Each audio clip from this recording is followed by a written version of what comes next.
di Kecamatan Rongga, Pak. Oh iya. Pak Muhammad Nasiulwan dari Bandung Barat. Ya. Ini absennya tidak berurut abjad ini, jadi saya masih agak sedikit mencari-cari. Kalau berikutnya Ibu Sri Harmaini Karim dari Kepri ya Bu? Dari Kepri Pak. Assalamualaikum Pak. Assalamualaikum warahmatullahi wabarakatuh. Bu Sri Harmalini.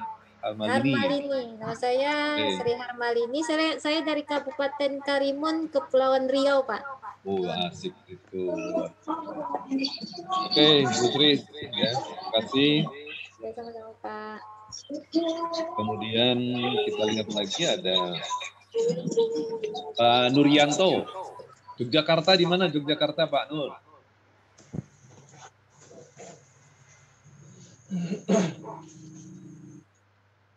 Halo, Pak Nur. Wah. Pak Toha, ada Pak Toha?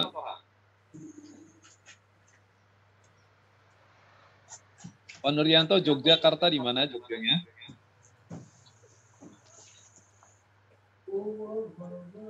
Oke, masih di mute mungkin ya. Pak Muhammad Sulistiono, Magelang.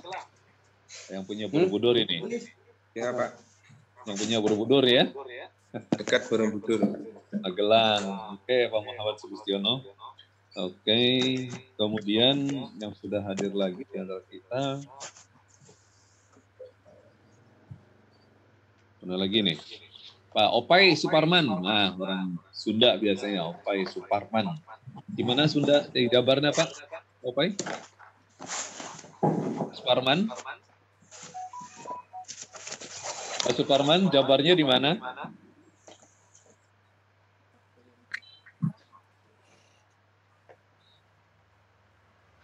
Oke, ya ini sambil menunggu teman kita, kelihatannya kita masih menunggu beberapa teman kita, tapi waktu terus berjalan. Di pertemuan sebelum ini, sinkronus atau unsinkronus mata kuliahnya? Sinkronus juga ya? Gimana Pak? Kalau misalkan sinkronus cuma 4 kali pertemuan Pak, sisanya asinkronus.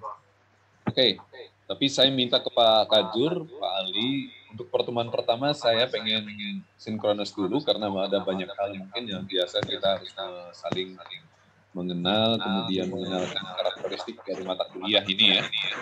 Jadi saya minta teman-teman di pertemuan pertama ini kita sinkronus. Oke, baik. Sambil menunggu teman kita, ya, saya perlu menyampaikan bahwa ini satu hal yang berkah buat kita semua bahwa hari ini kita bisa bertemu di dalam perkuliahan Cirebon Studies. Ya. Pak Bambang yang dari Tangerang sudah sering ke Cirebon ya, sudah sering ziarah ke makam Sunan Gunung Jati, Pak Bambang. Iya Pak, saya kalau pulang malah ke Kuningan Pak. Oh, berarti bisa mampir ke Makbar Syekh Syarif Hidayatullah. Bu Sri Harmalini belum pernah pastinya ya. Pernah Pak. Oh belum pernah. Jauh ya. Pak Muhammad Rifandi dari mana Pak Muhammad Rifandi ini? Pak Ustadz. Ya, Assalamualaikum. Assalamualaikum warahmatullahi. Dari mana Pak Ustadz? Dari Sulawesi Tengah. Oh, Sulawesi Tengah. Ya, alhamdulillah kita bisa ketemu dan kita semua hari ini akan bincang-bincang tentang Cirebon dan ini menjadi bagian yang penting untuk dipahami karena kita semua ternyata sekarang di alma mater Institut Agama Islam Syekh Nurjati Cirebon. Di kebijakan kampus ada hal yang harus dikuasai oleh mahasiswa terkait dengan Cirebon Studies sebagai latar cultural yang harus dimiliki oleh semua alumni.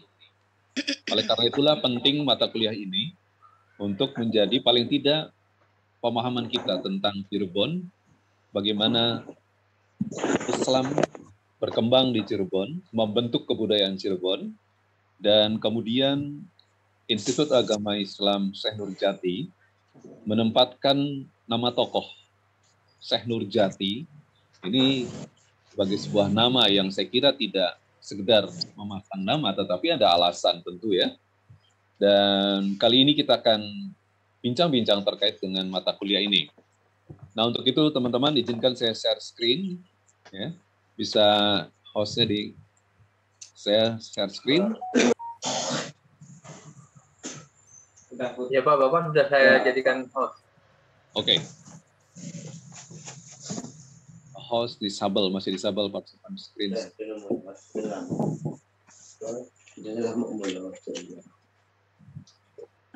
Masih host disable, Pak, participant screen.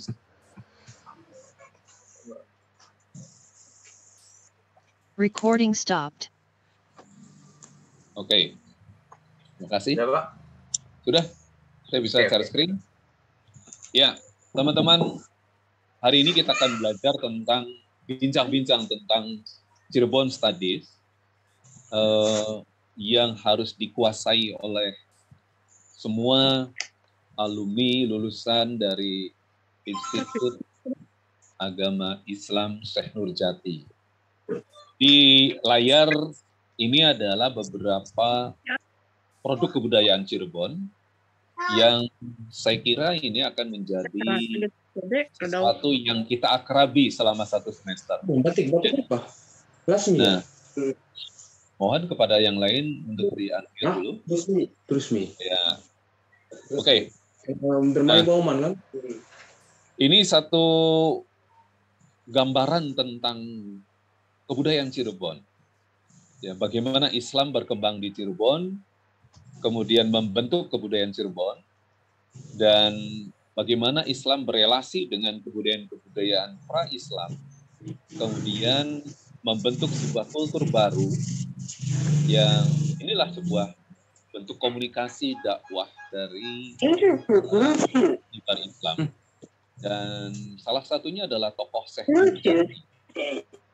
Nah, di mata kuliah ini teman-teman dihadapkan pada satu, apa sih mata kuliah ini?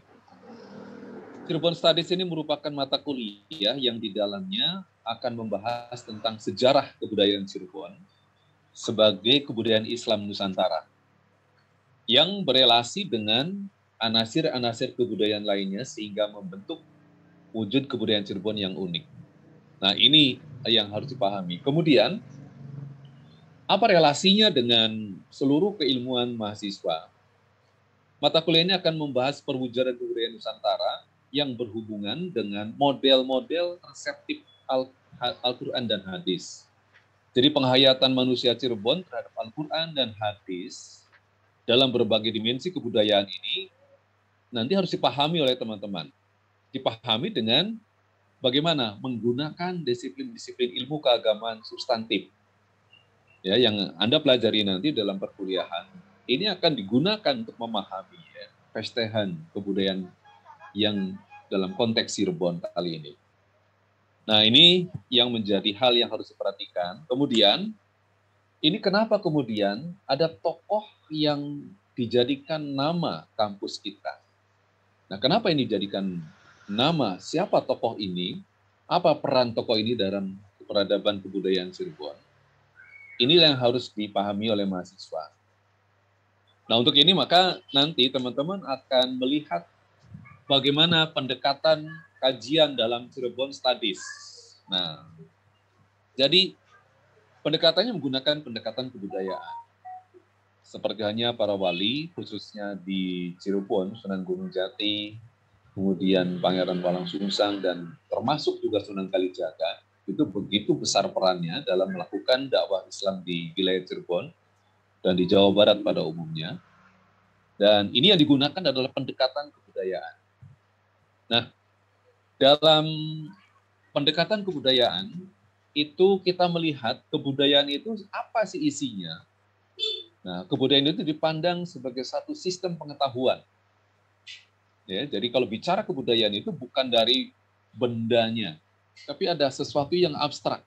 Ada sistem pengetahuan ada sistem simbol, dan ada sistem strategi adaptasi. Nah, ini dilihat, ini akan menjadikan sebuah sistem kebudayaan. Nah, di sistem kebudayaan ini akan menjadikan payung bagi sebuah peranata sosial. Ada peranata sosial yang di dalamnya, di situ ada relasi-relasi sosial, ada sumber daya alam di wilayah Cirebon dan Jawa Barat, dan perubahannya. Ada sumber daya budaya dengan segala perubahannya. Ini akan menjadi sebuah peranata sosial, turunan dari sistem kebudayaan. Kemudian dari peranata sosial ini akan membentuk sistem perilaku. Apa perilaku manusia Cirebon, manusia Jawa Barat pada umumnya? Nah, sistem perilaku ini nanti akan menghasilkan produk kebudayaan, khususnya di sini produk kebudayaan Cirebon. Nah, di sini produk kebudayaan Cirebon akan ada berupa sistem keyakinan, sistem sosial, kemasyarakatan, sistem kesenian, sistem bahasa, sistem mata pencaharian penduduk, sistem teknologi, dan lagi nanti kita bicara sejarah kebudayaannya. Jadi kalau melihat sistem produk kebudayaan itu tidak bisa lepas dari tarik ke atas. Apa sistem pengetahuan yang ada di dalam kesenian? Apa yang simbol-simbol yang digunakan dalam kesenian? Apa strategi adaptasi yang digunakan dalam kesenian atau dalam bahasa, dalam sosial, dalam mata pencarian? Jadi melihat produk kebudayaan nanti, teman-teman harus menggunakan pendekatan kebudayaan. Jadi melihatnya ditarik ke atas. Pertanyaannya, kalau melihat satu produk kesenian Cirebon atau produk bahasa, produk teknologi, kuliner, itu ditarik ada apa sistem pengetahuannya? Apa simbol yang digunakannya? Bagaimana sistem strategi adaptasinya? Kenapa harus strategi adaptasi? Karena kebudayaan ini berubah dan berkembang. Jadi di kebudayaan Cirebon pun mengalami perubahan dan perkembangan. Nah, ini pijakan kita di dalam pendekatan perkuliahan Cirebon Studies, selalu ditarik ke atas, dicari sistem budayanya. Ya. Nah, ini kemudian apa ruang lingkupnya, teman-teman? Ruang lingkup dalam Cirebon Studies itu nanti kita akan bicara tentang selama, kalau di dalam di sistem masih 16 pertemuan, tapi kalau di informasi Pak Kajur itu kita 14 pertemuan. 14 pertemuan ada PTS, ada US, jadi ada 12 pertemuan kita bincang terkait dengan apa latar konteks kebudayaan. Kita akan bicara tentang sejarah kebudayaan pra-Islam Cirebon, sejarah kebudayaan Islam Cirebon, kemudian nanti produk kebudayaan Cirebon, dan filosofis kebudayaan Cirebon. Nah, ini yang akan kita pelajari selama 1 semester. Baik belajar mandiri, ataupun nanti ada yang terstruktur dalam bentuk pertemuan sinkronis seperti ini. Nah, itu yang ingin saya sampaikan kepada teman-teman. Sekali lagi mohon di-unmute dulu, biar tidak masuk suaranya ke rubrik ini. Silakan yang masih belum di-unmute. Bu Ilion, tolong di-mute tuh. Ya, oke, baik. Makasih Pak Jaki. Nah, ini selama 1 semester kita akan mempelajari ini, dan Cirebon Studies pada pembelajaran pertama ini, kita akan belajar tentang satu konsep bahwa ada Cirebon pra-Islam, ya. Sehingga nanti pada pertemuan ini diharapkan mahasiswa mampu memahami posisi geokultural Cirebon. Ya, jadi ada geografi, ada geologi, dalam konteks ini ada geokultural. Ya. Sebagai kerangka pemahaman terhadap karakteristik kultural Cirebon, kebudayaan Cirebon. Tanpa memahami ini, tanpa tahu geokulturalnya, kita akan salah dalam memahami karakteristik kebudayaan Cirebon. Yang kedua, mahasiswa mampu memahami latar kultural Cirebon sebelum agama Islam masuk. Membentuk kebudayaan baru, tentu kebudayaan yang dibina oleh Islam. Karena tokoh sentral Sunan Gunung Jati adalah tokoh yang menyebar Islam, bagian dari Wali Songo, yang ini kemudian sangat berpengaruh membentuk kultur Cirebon. Yang ketiga, mahasiswa memahami cikal bakal kebudayaan Cirebon itu dibentuk di mana, oleh siapa nanti. Nah, 3 poin ini kita diskusikan di pertemuan yang singkat ini. Selebihnya nanti mahasiswa, waktunya yang tersisa ada tugas terstruktur yang bisa dikerjakan dengan mempelajari materi yang sudah ada di portal. Ya. Oke, baik teman-teman, ini tujuan belajar kita di pertemuan hari ini. Ya, nah, jadi pembelajaran pertama kita akan bicara geobudaya Cirebon. Ya, di layar slide ini adalah salah satu keraton yang ada di Cirebon, ya gambarnya. Keraton yang ada di Cirebon, Keraton Kasepuhan Cirebon. Dan ini sebetulnya bukan periode awal, tapi sudah menjadi ketika setelah generasinya Sunan Gunung Jati. Nah, yang kedua, kita akan belajar kerajaan-kerajaan Islam. Kerajaan-kerajaan pra-Islam, sebelum datangnya Islam di bumi Cirebon. Kemudian ada cikal bakal, yaitu ada pedukuhan, namanya pedukuhan. Kalau pedukuhan mungkin dalam konsep ini seperti desa ya. Pedukuhan Tegal, alang-alang. Iya masuk. Oke. Halo teman-teman, tolong di unmute dulu. Nah, baik teman-teman, secara geobudaya ya, bahwa Cirebon ini ada satu foto yang saya ambil dari foto Belanda ini, terkait dengan salah satu pelabuhan pada masa itu, adalah Pelabuhan Muara Jati namanya. Nah, ini fotonya. Kemudian bagi yang mungkin belum pernah ke Cirebon, posisi Cirebon ini kalau dilihat di peta, itu posisinya di sini antara berbatasan dengan Jawa Barat dan Jawa Tengah. Artinya apa? Di sini ada kultur Jawa Barat yang diwakili oleh kultur Sunda yang begitu besar dan kultur Jawa. Cirebon ada dalam 2 kultur itu. Pas kami dulu. Bu Wenti tolong di Bu Wenti tolong di-mute Bu Wenti. Di-mute dulu ya. Nah, bagi teman-teman yang belum pernah ke Cirebon atau nanti sempatkan lihat peta posisi Cirebon di peta Indonesia, ya posisi Cirebon itu ada di wilayah Jawa Barat tapi berbatasan dengan Jawa Tengah. Artinya ada 2 kultur ya yang mempengaruhi kebudayaan Cirebon, baik kebudayaan Sunda dan Jawa. Kemudian di wilayah Jawa Barat, khususnya di Cirebon juga ada tradisi pra-Islam nanti. Ada pra-Islam. Dan yang sangat dominan berikutnya adalah kemudian Islam yang membina kebudayaan Cirebon. Sehingga kebudayaan Cirebon ini menjadi unik sekali. Ya. Himpitan Sunda Jawa ditambah dengan Bandar Muara Jati ini, dalam beberapa literatur, bandar ini, kalau Bapak Ibu pernah ke situs Sunan Gunung Jati, itu sebelah utara sekitar 500 meter, itu ada sungai besar, dan dulu ada bandar, namanya Bandar Muara Jati, dan diakui dalam beberapa tulisan, ini sebagai bandar jalur sutra, Silk Road ya. Nah, ini bandar perdagangan dunia.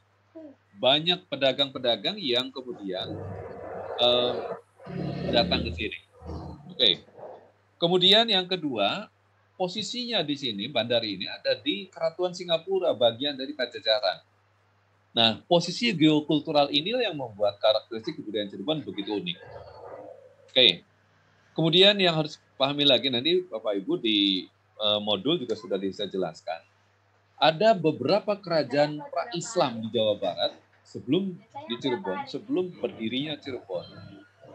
Bapak Ibu silakan pelajari, ada kerajaan Tarumanegara yang bermula raja pertamanya di sini Jaya Singawarman tahun 358 Masehi. Dan nanti ada pada periode berikutnya ya, abad 7 itu muncul kerajaan Galuh. Ya, kemudian ada kerajaan Pajajaran.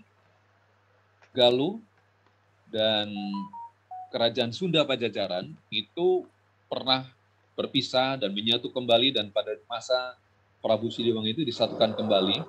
Nah, ini menjadi latar kebudayaan Cirebon yang membentuk bahwa banyak kebudayaan-kebudayaan Hindu-Buddha peninggalan dari periode ini juga akan masih menjadi warna tersendiri yang kemudian diislamisasikan.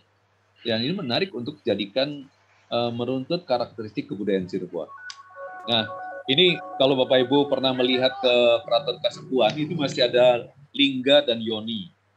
Nah, ini sebagai simbol dewa sebelum dipatungkan, ya, artinya dulu masih tradisi Hindu Buddha itu masih tumbuh, dan ini ada salah satu prasasti Huludayo. Nah, ini yang menceritakan tentang bahwa Sri Maharaja Ratu Haji di Pakuan itu ya Sang Hyang Ratu Dewata, ya. Nah, ini salah satu bukti bahwa di Cirebon dulu sebelum kita masuk sudah tumbuh beberapa kebudayaan khususnya Hindu Buddha, dan beberapa peninggalan lain seperti patung Buddha di Talaga, situs Semar di Tegambon, di Sunyaragi, ada banyak lagi beberapa peninggalan Hindu Buddha. Nah, ini akan menjadi warna tersendiri buat Cirebon.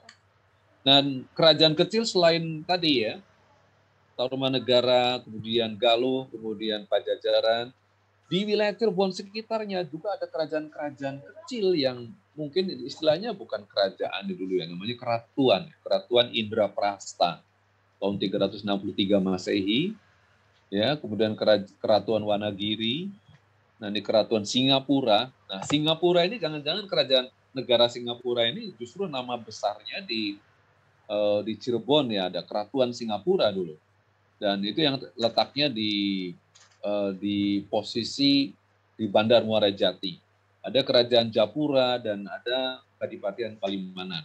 Nah, ini kerajaan-kerajaan kecil yang juga masih nafasnya Hindu, Buddha, Prawa ya. Dan pedukuhan di awal pertama sekali Cirebon ini ada di Bandar Muara Jati ini sebagai titik ya. Dulu ada pelabuhan Muara Jati. Kemudian nanti kita bisa pelajari di situ kubu yang pertamanya adalah Pakuan Tegal Alang-Alang. Dan di situ nanti berdatangan beberapa suku dari Sunda, dari Jawa, dari Sumatera, dari ujung Mendiniat, Semenanjung Malaya, dari Siam, Arab, Cina, India, dan inilah termasuk Iran. Dan inilah menjadikan Cirebon itu betapa multikultural, ya.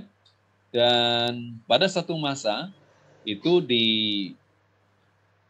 Tegal Alang-Alang yang didirikan oleh Gede Alang-Alang, itu datang seorang ulama yang namanya Syekh Datul Kahfi, yang kemudian ini akan dikenal secara lokal dengan nama Syekh Nurjati. Nah, ini awal tokoh Islam masuk penyebaran Islam.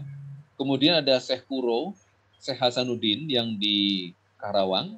Ini juga menjadi tokoh yang bersahabat, berhubungan baik dengan Ki Danusela atau kubu Tegal Alang-Alang yang ada di Muara Jati Cirebon. Dan salah satu putri dari Kiku pertama, yaitu Ki Danusela atau sering disebut Ki Gedeng Alang-Alang, yaitu Nyimas Subang Rancang, putri Ki Gede Alang-Alang ini adalah sebagai santri dari Syekh Kuro, pesantren pertama di Jawa Barat, ya, itu yang kemudian akan diperistri oleh Prabu Siliwangi. Nah, inilah teman-teman konteks yang harus kita pelajari. Teman-teman bisa lebih mempelajari di modul, dan nanti teman-teman ada hal yang saya kira bisa mendalami lagi tentang ini bisa dari beberapa sumber. Nah, saya berharap dari 3 titik penting tadi kemudian kita bisa menyimpulkan bahwa ternyata Cirebon itu ya sebuah kebudayaan yang hibrid, ya, yang memperlihatkan persambungan nilai-nilai lama dengan nilai-nilai Islam. Nilai-nilai lama dari nilai prasejarah, nilai-nilai Hindu Buddha, kemudian mendapat persambungan, mendapat islamisasi dari Islam, ya, dari setiap unsurnya. Dan ini dibentuk karena di kita tumbuh nilai-nilai pra-Islam, himpitan kebudayaan Jawa dan Sunda, kuatnya menaruh kebudayaan Cina, dan yang dominan kemudian malah nilai kebudayaan Islam. Nah, inilah yang harus dimiliki oleh teman-teman, bahwa nanti kalau melihat Cirebon, kita akan melihat beberapa unsur-unsur atau nilai-nilai lama yang kemudian mendapat islamisasi, mendapat pemaknaan baru. Di beberapa pertemuan ke depan kita akan bisa diskusikan nanti di mana sebetulnya nilai Islam kemudian ini sumbernya dari nilai-nilai pra-Islam, tapi kemudian mendapat pemaknaan baru yang kemudian inilah pola dakwah dengan pendekatan kebudayaan dilakukan oleh Sunan Gunung Jati, Sunan Kalijogo, dan beberapa para penyebar Islam lainnya. Saya kira itu dulu pertemuan kita, nanti teman-teman bisa belajar lebih lanjut, dan masih ada waktu 3 menit di saya untuk di pertemuan awal ini secara sinkronus teman-teman boleh untuk memberikan tanggapan, dan saya minta teman-teman, ini memang terbatas, teman-teman boleh nanti memberikan masukan ataupun saran di pergaulan kita supaya nanti pergaulan kita lebih efektif lagi di kemudian hari. Ya, dan ada tugas yang harus diikuti di portal sebagai tugas pertemuan pertama.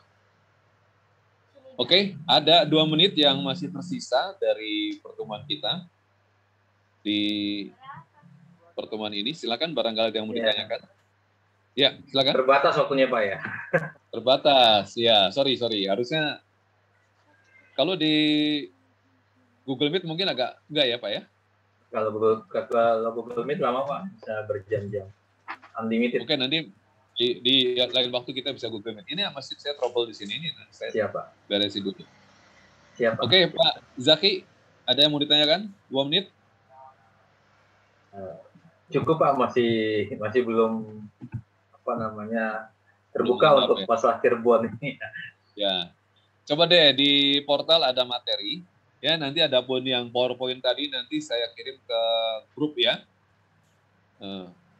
Ada tugas mahasiswa di situ yang harus dibuat.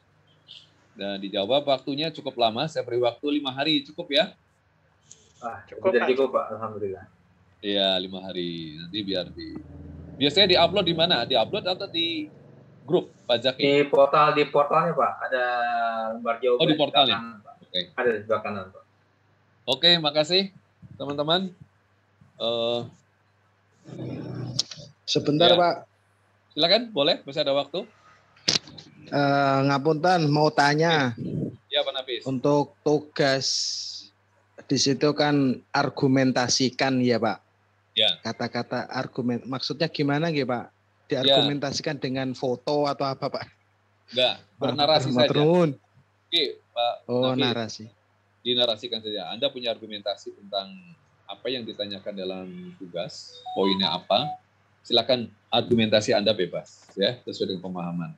Saya kira itu Pak ya. Terima kasih Pak. Terus Satu lagi Pak, boleh? Boleh. Sekarang Pak, waktunya udah last minute. Itu di portal. 1 minute. Di portal itu kan ada 2 file, tapi isinya sama. Ya, Apa itu itu? salah. Ya, satu file. Satu aja ya Pak Oke. ya? Sorry itu keulang ya. Makasih Pak. Ya, baik. Makasih. Oke. Cukup ya teman-teman ya pertemuan ini. Sisa waktunya silakan pelajari modul, kemudian mencoba untuk mengerjakan tugas. Ya. Makasih. Assalamualaikum warahmatullahi wabarakatuh. Waalaikumsalam warahmatullahi wabarakatuh. Waalaikumsalam warahmatullahi wabarakatuh. Ya, kita ketemu pada pertemuan yang akan datang, Zoom berikutnya. Nah, Zoom sudah habis waktunya. Ya, nanti bisa di... Iya. Terima kasih. Izin saya rekam ya Pak.